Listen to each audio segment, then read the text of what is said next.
Bonjour à toutes et à tous. Aujourd'hui dans cette toute nouvelle vidéo, on va parler de l'espace, une machine à remonter dans le temps. Ouais, je l'avoue, c'est assez badass comme nom, hein. Moi j'aime bien. Bon, arrêtons les bêtises et rentrons tout de suite dans le vif du sujet. Commençons par la lumière. La lumière, petit rappel, se déplace à environ 300 000 km/s, soit 3 fois le tour de la Terre en une seconde. C'est très rapide, mais cependant elle n'a pas une vitesse infinie. Ainsi, quand on regarde une étoile ou n'importe quel autre corps céleste émettant de la lumière, sa lumière a mis du temps à nous parvenir.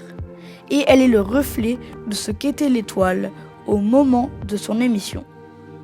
Donc prenons comme exemple notre chère galaxie d'Andromède. La galaxie d'Andromède se trouve à environ 2 millions d'années-lumière de la Terre. Donc, la lumière qu'émet notre chère voisine met 2 millions d'années à nous parvenir. Donc, j'aime bien dire donc, excusez-moi. Si par exemple vous, tranquillou bilou, dans votre jardin, vous observez la galaxie d'Andromède, vous la voyez telle qu'elle était il y a 2 millions d'années. Et ça marche de l'autre sens.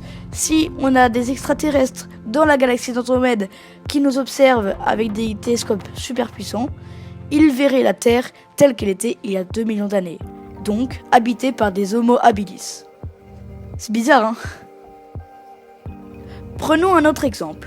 Bételgeuse, une étoile super géante rouge qui est en fin de vie et sur le point d'exploser en supernova.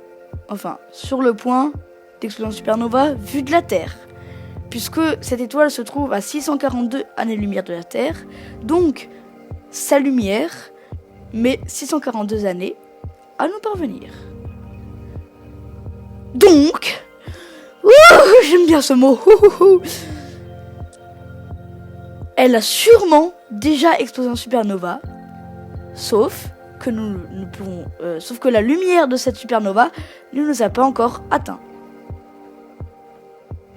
Et c'est justement grâce à ce petit système de voir loin, c'est voir le passé et tout, que les scientifiques ont pu déterminer l'âge de l'univers et comment il s'est formé grâce à des quasars, ça s'appelle des quasars. C'est les étoiles les plus lointaines qu'on a pu observer à des milliards d'années-lumière, 13 milliards d'années-lumière, donc qui datent de la naissance de l'univers. Donc grâce à ce système, les scientifiques ont pu déterminer l'âge de l'univers et tout le patatras qui va avec le Big Bang. Voilà, c'est la fin de cette vidéo. J'espère que ça vous aura plu, j'espère que je vous aurai appris des trucs, j'espère que j'ai bien expliqué. Voilà, laissez un commentaire. Bref, je vous laisse, hein. Salut tout le monde.